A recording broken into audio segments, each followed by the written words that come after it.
Hello guys, welcome back to this channel. In today's video, I'm going to show you how to be a snowman in Heartopia game Winter Frost Season. Okay, let's get started.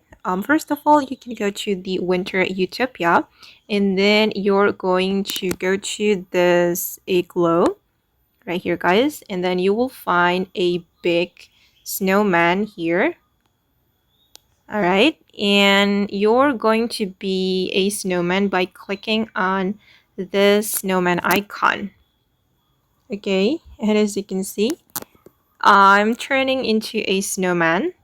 But to be the snowman, you need to complete building a snowman quest. And I'm going to move, guys. And yeah, it's funny. But you can only be a snowman during the winter frost season. When the winter frost season has left, you won't be able to become a snowman like this. Okay guys, and that's how you can be a snowman in Heartopia game during the winter frost season. I hope this video will be useful for you. Thank you so much for watching, and bye!